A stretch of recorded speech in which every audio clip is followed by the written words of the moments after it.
Yo, what's up? This is Magdi Fernandes and you're watching CrepjunkieTV.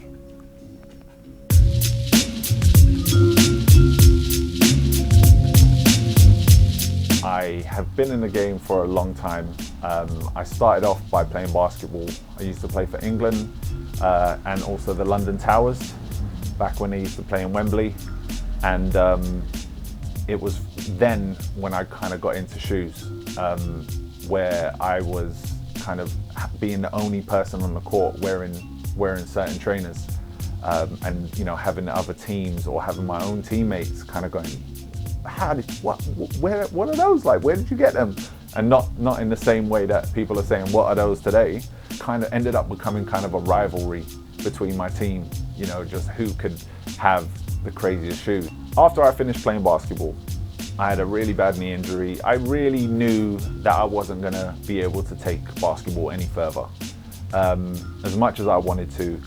So for me, how was I gonna still stay in the game in some way, but then, you know, also, you know, be a part of the shoe game? Because for me, this was before the internet. This was before that sort of era. So I started, you know, still going to the games, even though I wasn't playing no more. And then certain players were asking me, could you get me these shoes? How did you get them? Where did you get them? You know, I don't mind paying a bit extra for it. So my mind started working. So I started selling here and there to friends, even some other teams where they would, even some of the pros from the pro division, they were asking me, you know, could we get them? Because they're from America. They were like, look, we have no one that can get these for us. Can you get them? So being a, you know, 16, 17-year-old, that was big for me.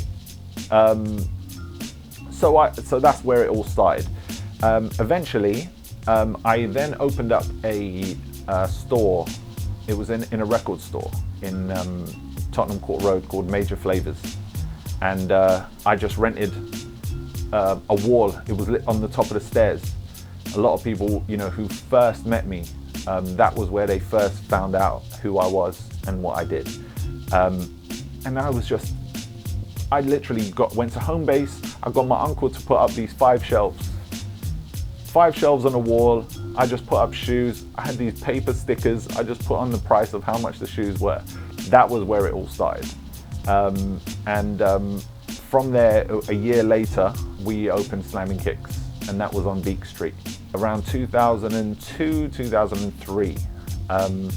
And we opened there, and it was actually quite funny because when we first opened, the big names, the size, you know, even the Foot Patrol, Offspring, they didn't actually know who I was at that time.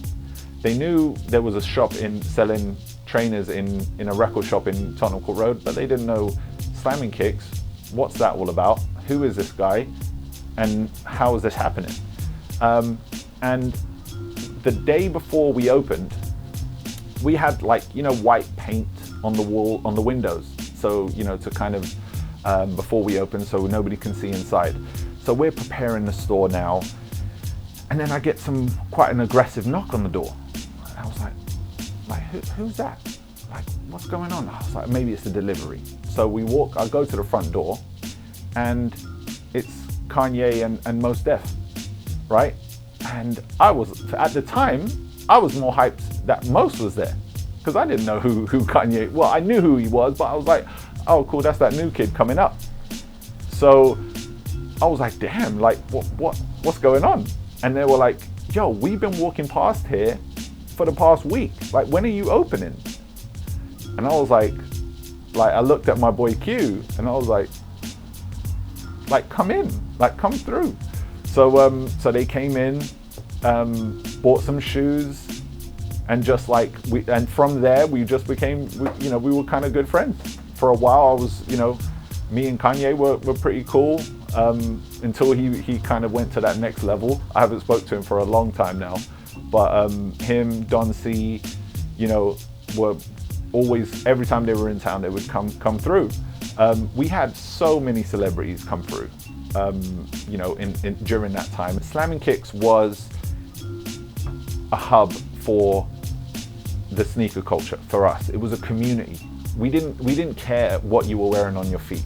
We didn't know, because some people could come in and they don't know nothing about shoes, but we would want to educate them rather than dismiss them like everyone else was. So, you know, it kind of grew where people who are in the game now started at Slammin Kicks. You know, they started their journey from Slammin Kicks. People have blamed me, you know, because of their kind of sneaker kind of obsession.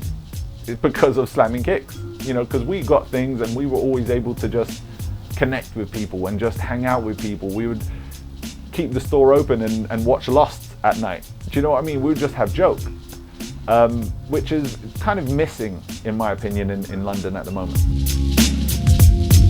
So we was playing Kiss Chase and I was like trying to engineer her to be kiss chased or whatever. And I remember I caught her one day after this kiss chase. I'd sprinted after her and caught her, and then when I caught her, she looked down at my trainer and she just said, Oh my, do you know what? Oh, I wish I could say it, but I can't because it's embarrassing somebody.